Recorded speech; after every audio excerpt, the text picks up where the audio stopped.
Ndichikutambirai zvekare pano paHatari 263 pano pachange ndichikuzivisai manews updates ezvinhu zviri kuitika munyika yedu yeZimbabwe. Kana uchiri munyowani paHatari 263 usubscribe mahara wotena on the notification bell so that patinodzoka neamwe manews updates uchange uchingozvionera. Panapa uchange uchiwana manews updates ezvinhu zviri kuitika munyika yedu yeZimbabwe nguva nenguva. Saka ndati like this video nekusubscribe zvinobatsira kuti video rineri ringe richifamba kuhama neshamwari. Sekuziva kwamunhu zviita muri yeZimbabwe, manews updates epanapa tinonyanya nawo tikamabatanidza tinenge tichiitira kuti muwane manews updates akati wandei pasame video.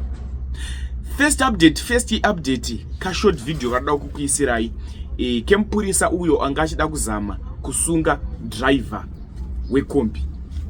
Zvisinei kabatiro kaita kombi iyi zvapa kuti ka video aka kafambe mastreets esocial media. Doka video ka short video kadada kukuisirai tojaja tichitaura zvatinofunga comment section according nezvaitika apapa kuti zviri fair here kana kuti hazvisi fair. Nekuti driver wekombi uyu aramba kuvhura window rekombi. Mupurisa uyu abva aita hasha akarova kombi iyi pa screen. That one in this video.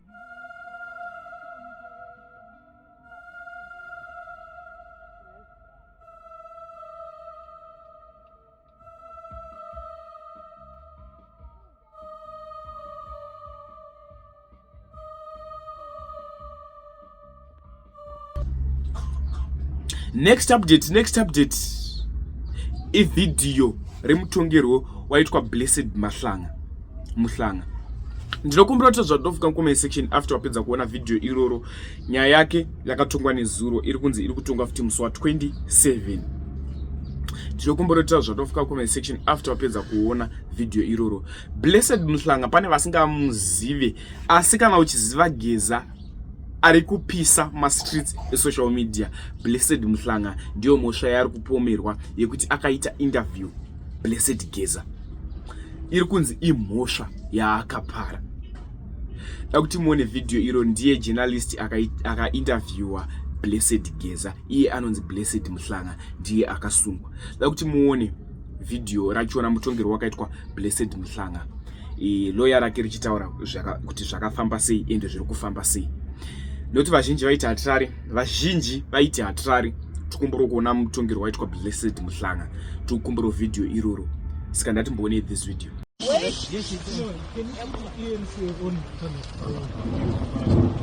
We are just out of court.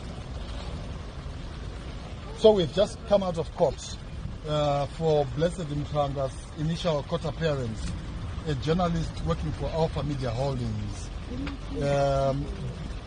Blessed was arrested, as you all know, yesterday. That is the 24th of February 2025 on allegations of transmitting a data message for purposes of inciting violence. That, to our mind and in our consideration, is a completely unjustified charge against a journalist. We made the point in court that this amounts to harassment of the media. This is contrary to the provisions of the Constitution of Zimbabwe, which under Section 61 provides for media freedom. When we came to court today, we were given the opportunity to address the court on the question of bail. The state decided to oppose bail. Under our law, Section 50 of the Constitution of Zimbabwe, every accused person is entitled to be released on his or her initial appearance at court, except where there are compelling reasons justifying continued detention. It was our contention that the state does not have any such compelling reasons, and the magistrate heard submissions from both sides, that is the state and the defense. We appeared before Magistrate Mr. Gwitima, who said he needs time to consider the submissions made by counsel for the state and counsel for the defense, and therefore the bail ruling has been deferred to Thursday the 27th of February 2025. We shall therefore come back to court day after tomorrow, and we are hoping that the outcome of these bail proceedings will be positive.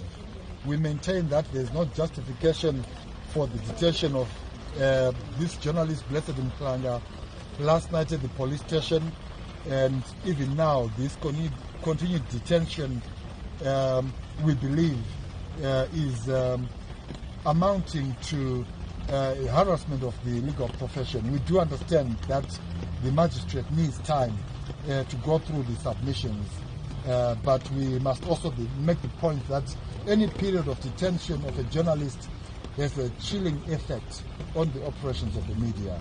So we hope to come back day after tomorrow on the 27th and take my client Blessed home. That is the summary of what transpired in court today. And we thank you the media for the support. Many journalists came out in huge numbers in solidarity with their colleague Blessed. Please continue in that spirit of solidarity. Today it's Blessed, tomorrow it might be another journalist. We hope that the harassment will end with Blessed's case.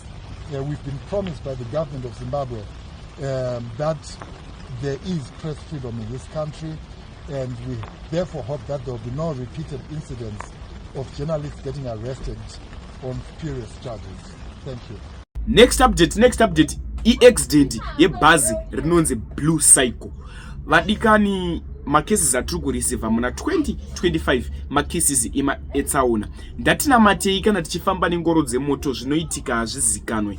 Vadikani, nyaya dzatiri kureceiva panyaya dzeaccident dzakawandisa, makesi accident akawandisa ende zvinosiririsa, zvinorwadza zvikuru. Bhazi rinonzi Blue Cycle ranga richibva muZimbabwe muHarare richienda kuZambia. Rabeuka kuchirundu paBait Bridge, rashaya control, bhazi iri rakabva rabeuka. Hatisati taziviswa namba yevanhu vakuvara kana kuti pafa vanhu vangani, asi ndatichekei hama dzedu dzanga dzakwira bhazi rinonzi Blue Cycle. Ini zvandiri kuda kuita ayokusiya muchiona kashort video, hatibvumirwi kunzi tiposte zvinhu zvakaita seizvizvi pano paYouTube. Tinovharisirwa account yedu makazvitadza kuwana manews updates. Saka toda kukuisirai kashort video. Kana uda kuona kamwe kavideo, pinda mucomment section ndaisa linki reFacebook page redu, unofollowa Facebook page redu. Tichabatsirana futi nemanews updates kubva kuFacebook page ikoko rakanzi Hatrare. Kana kupinda mucomment section unowana link rinokuendesa ikoko. Kana kuenda kuFacebook unosearcha kuti Hatrare, unondiwana inini ndiripo paprofile pic rane 400 something followers.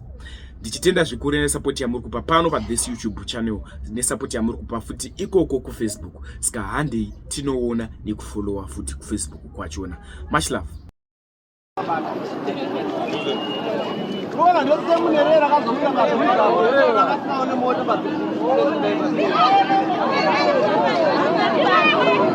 Hey.